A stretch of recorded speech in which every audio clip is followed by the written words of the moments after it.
بسم الله الرحمن الرحيم والحمد لله رب العالمين والصلاة والسلام على أشرف المرسلين سيدنا محمد وعلى آله وصحبه أجمعين. من يهدي الله فهو المهتد ومن يضلل فلن تجد له وليا مرشدا. رب اشرح لي صدري ويسر لي أمري واحلل عقدة من لساني يفقه قولي. ربنا لا تزغ قلوبنا بعد إذ هديتنا وهب لنا من لدنك رحمة إنك أنت الوهاب. الحمد لله الذي هدانا لهذا وما كنا لنهتدي لولا أن هدانا الله. بسم الله الرحمن الرحيم. Today, inshallah, we're going to continue the tafsir of the ayat from Surat Alqalam from ayah 26 to ayah 36. Just last lesson, we stopped about the beginning of the story of the people of the garden, Ashab al-Jannah. And we mentioned that it was an example of the people who are like the disbelievers of Mecca, who disbelieved the Prophet ﷺ and was opposing his da'wah and his invitation. And the Quran started to mention a lot of the characters of those people who are arrogant and liars and walking between people with backbiting, and they are stingy, a lot of bad characters. And the Quran also, this ayat yani, spoke about that they thinking that they have money and they have wealth and children. This makes them help them to be like that, to think that they are on the right side, which was not the truth. And then the ayat went with us to the story of the people of the garden, because it was a trial. In ayah 18, Allah is mentioning إِنَّا بَلَوْنَاهُمْ كَمَا بَلَوْنَا أَصْحَابَ الْجَنَّةِ. بَلَوْنَاهُم, here we mention we tested them. So the money and the children is a test. It is not a sign of love or a sign of hate. It is just a test from Allah. If you have money, if you have children, how you're going to strive in them for the sake of Allah subhanahu wa ta'ala. So the test here for the disbelievers in Mecca was a test like those of the people of the garden. What was the test of the people of the garden? We mentioned that they are three brothers, three young men. They have a great garden, and this garden full of vegetables and fruits and crops. And their father was a righteous man that he used to, every year, they harvesting this garden and give a specified portion to the needy and the poor. And this man passed away, and the three young men were now the inheritors of this garden. And they started the Quran in the last lesson. We mentioned that the ayat were very accurate about their insisting and their oaths and their agreement that they will not give from it to the needy anymore. And this was a new decision that they're going to have. We stopped at ayah 25, that during night they have the agreement that next day they will go quickly before the needy and the poor to go to the garden and start to cut off all the fruits before the needy to come, and they have the decision and determination that they will not give anything of it to them. And they were determined about that. وَغَدَوْا, they went early. على حرد, in determination. قادرين, here the word قادرين means that they were thinking that they were able to do that. But what happened? What happened in ayah 26? فَلَمَّا رَأَوْهَا, when they saw the garden, قَالُوا إِنَّا لَضَالُّونَ, we were lost. Here they said, we are surely lost. Here, what does it mean? We are surely lost here means that they said it's not our garden. We must lost our way.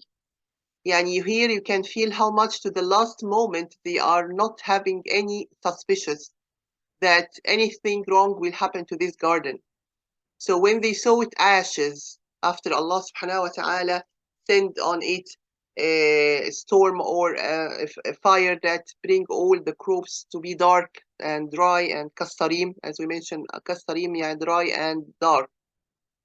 So they thought that they went to a different garden or another garden. They couldn't believe that this is their original garden. So you can see here from the ayah in 26, the shock. They are shocked. They can't believe what they are seeing.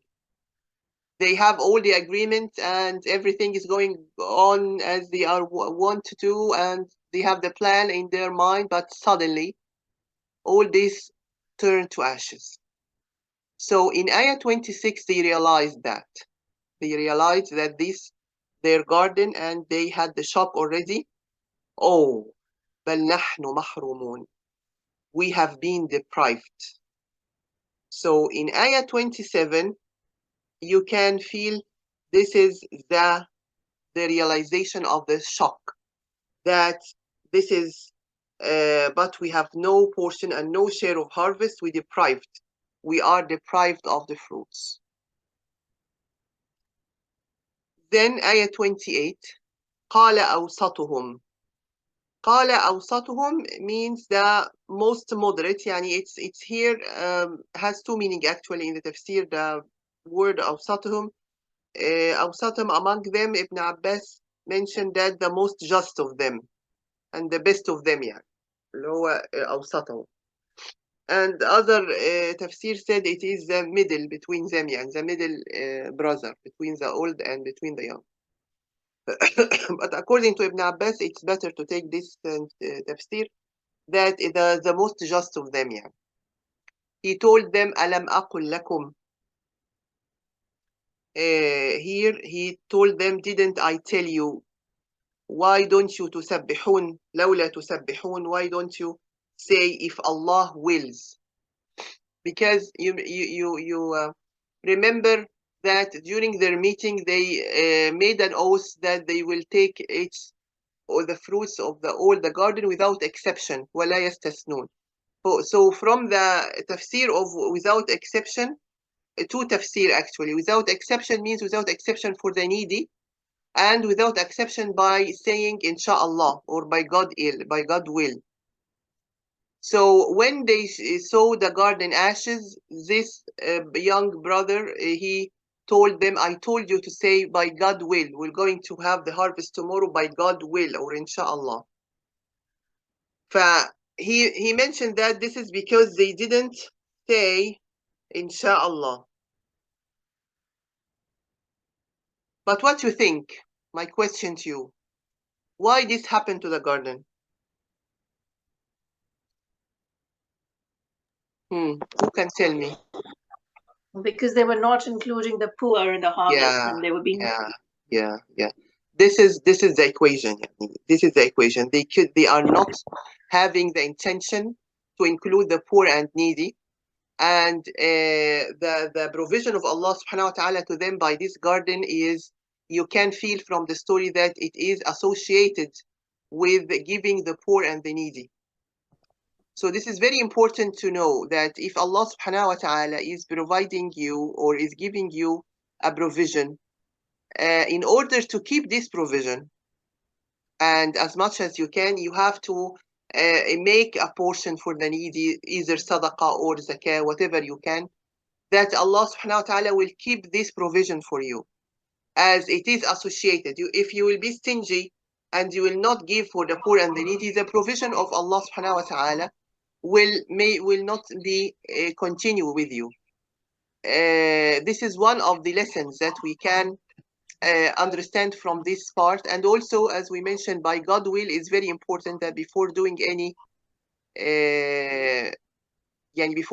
action, we have to say inshallah, in order that Allah will help us to be performed. So when he told them لولا تسبحون, if you would say subhana, if you would say by God will or inshallah, then they started to make dhikr in 29. قالوا سبحان ربنا إنا كنا ظالمون. Here they realized their fault. Glory to our Lord, verily we have been wrongdoers. They realized that when they have the intention not to give the poor, that Allah deprived them from the whole provision, from the whole garden. You don't want to give a small portion, you will be deprived from the whole portion. They became obedient when it was of no benefit to them now, and they were remorseful and confessed when it wasn't of any use. And also they mentioned that they were wrongdoers. They confessed by their wrongdoers that they did a sin. And this is very important, that the servant of Allah subhanahu wa ta'ala, when he did something wrong, he must confess and he must admit that he transgressed himself or someone else and start to ask Allah forgiveness of that. And what happened to him was like Allah subhanahu wa ta'ala is punishing him of something wrong he did. So قالوا سبحان ربنا, glory to Allah, we were wrongdoers. فأقبل بعضهم على بعض يتلاومون. So after that, they started to blame each other. What happened? They started to blaming each other for what they had resolved to do, preventing the poor people from receiving the right of the harvested fruit. Thus, their response to each other was only to confess their error and sin.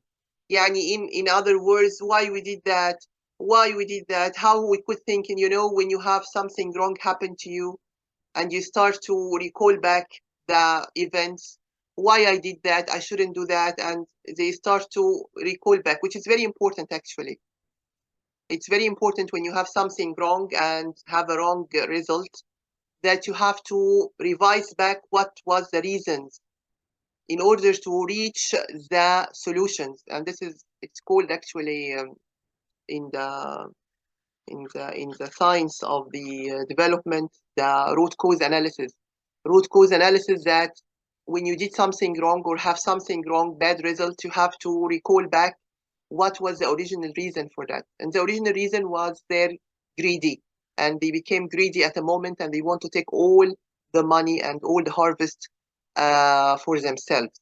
So they started to stay back all the events in order to know that they were wrong and they shouldn't do that again.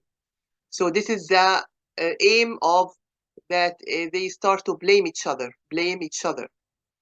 Then in ayah 31, قالوا يا ويلنا إنا كنا طاغين. Again, they confess that they were transgressing, violating and exceeding the bounds until this happened.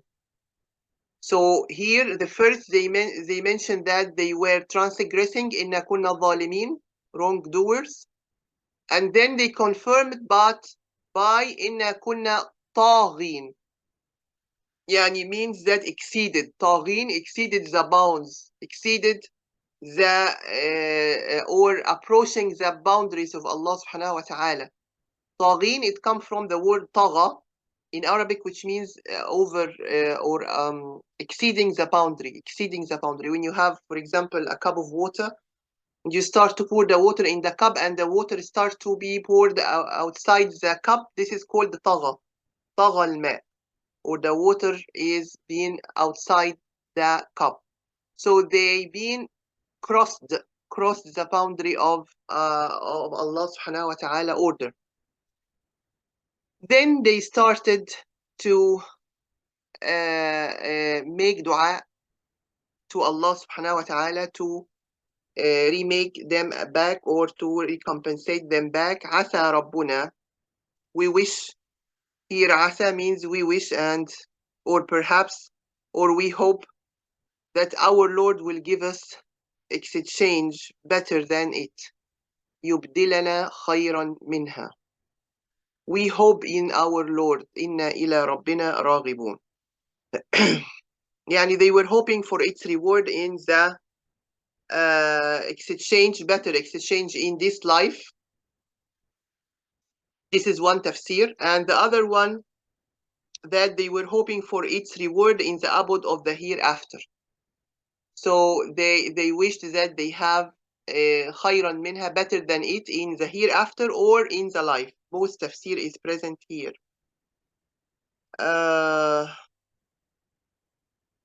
And كذلك العذاب. Here the story finished. In 32, ayah 32, the story is finished. You will not find the ayat is talking anymore what happened to them. So why do you think that the story stopped here? Anyone can tell me? Because they learned their lesson. Yes, excellent. Because this is what we need. The story is coming in the Quran is to make you take the lesson.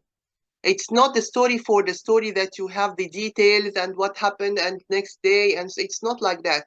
So the lesson here that they didn't have the portion for the needy, so Allah punished them by losing all the whole garden. What happened after that? Allah recompensated them. Allah exchanged it by another garden, or what happened to the three brothers? It's not our business now. The lesson now finished that Allah is saying كذلك العذاب. This is the punishment. This is the punishment of the people who are arrogant and transgressing and not including the favors of Allah, including with them the needy and the poor. وَلَعَذَابُ الْآخِرَةِ أَكْبَرُ. And the punishment of the hereafter is much more, it's bigger, much more and greater. لَوْ كَانُوا يَعْلَمُونَ. Here, the ayah 33 is coming back to the disbelievers of Mecca. Again, to tell them that you are like those people. You are arrogant, transgressing yourself, and you are wrongdoers. So Allah will punish you in this life and in the hereafter. So here you can see the beauty of the ayat taking you from the story, entering to the story, and then you go out from the story in a very smooth way, that at the end you will taste the lesson and you will feel the lesson that Allah wants to tell us in this ayat. Okay, is it clear for everyone? طيب. We have Yes. ayat. Yeah? Yes. Yes. Okay, alhamdulillah. Ayah 34, Allah subhanahu wa ta'ala will talk about the other group of people who are the believers or the righteous, al-muttaqin. طبعا the word al-muttaqin, if you're going to see in the translation, you will find all the time al-muttaqin are the righteous. But in order to be more accurate, we mention about al-muttaqin in very simple way, that al-muttaqin, they are the people who are putting a barrier in front of them between what Allah forbid. Between them and between what Allah forbid is a barrier. This is coming from the literal Arabic meaning of tuqa, the original of al-muttaqin. Muttaqin is a pronoun. The original Arabic word is tuqa. Tuqa is a barrier in Arabic, barrier or something that prevents you from seeing through it. So al-muttaqin means those who are putting a barrier between them and between Allah forbid. And this is actually the accurate meaning of al-muttaqin, not the righteous. The righteous is a wide word. There are many ayat in the Quran speaking about the characters of al-muttaqin. The characters of al-muttaqin. From these ayat in ayah 177, Surat Al-Baqarah. Surat Al-Baqarah, ayah 177. This is the major ayah that include a lot of characters to the al-muttaqin. You can revise it if you want, in order to know what are the characters. Also, you find in Surat Al-Imran, another ayat is talking about al-muttaqin. I will try to tell you the number of ayah in Surat Al-Imran, also talking about al-muttaqin. Characters اللي هي آية 133 of Surat Al Imran, and afterwards from 133 till 135. This is also the characters of al-muttaqin. Why I am telling you that is in order to broaden your mind about the meaning of al-muttaqin. Yani I'm just giving you the meaning that it is a taqwa, or to put the barrier between you and what Allah forbid, and also it's present from the meanings in the Quran itself. You can see more details in ayah 177 Surat Al-Baqarah and in ayah from 133 to 135 in Surat Al-Imran, speaking about the characters of al-muttaqin. So those muttaqin, what are the rewards with their lords, that they within their lords Jannat al-Na'im, the gardens of the pleasure, the whole pleasure gardens. And then the ayat is telling here, will make a comparison in ayah 35. Allah is saying, أَفَنَجْعَلُ الْمُسْلِمِينَ كَالْمُجْرِمِينَ. Shall we treat the Muslims like the criminals? So here it is a type of question. The type of question here is to attract your attention. Shall we treat the Muslim like the criminals? What will be the answer?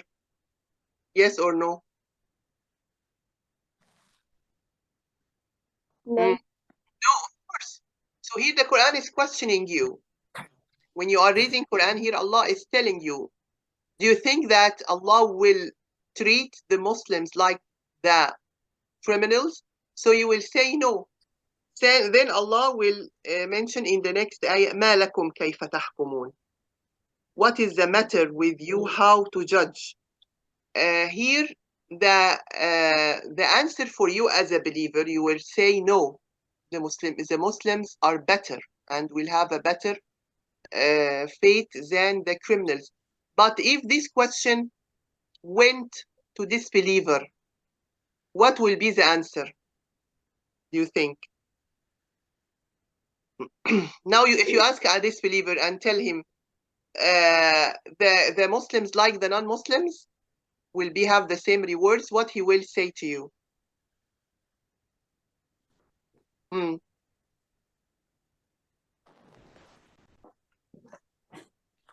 Maybe they'll say these are just stories. They don't believe in anything. They say we are So- better, right? The Okay. disbeliever will say we are better than Muslims, right? Yeah. If this question goes to a disbeliever now and tell him what you think, Muslim better or you, what he will say? They think they are better. Yeah, they will, of course we are the better. So here the ayat is telling for those who disbelievers that they will say that they are better than Muslims, that ما لكم كيف تحكمون. How you are judging like that? Who told you to judge like that? What is the matter with you? So this is starting the conversation with the way of thinking with the disbelievers, that they think that they are better than Muslim, they better, and these are the way of thinking of disbelievers with Prophet Muhammad alayhi salatu wasalam. They thought that they are better than the Muslims, they better than the Prophet, they are more having, as we mentioned, money and children. So the Quran here is discussing with them how we're going to be better than the Muslim, how you judge like that. From where you brought that you are better? From where? What's your evidence that you are better than the Muslim? And the ayat will go on more details about such issue that we inshallah we're going to continue next time. أقول قولي هذا وأستغفر الله لي ولكم. سبحانك اللهم وبحمدك لا إله إلا أنت أستغفرك وأتوب إليك.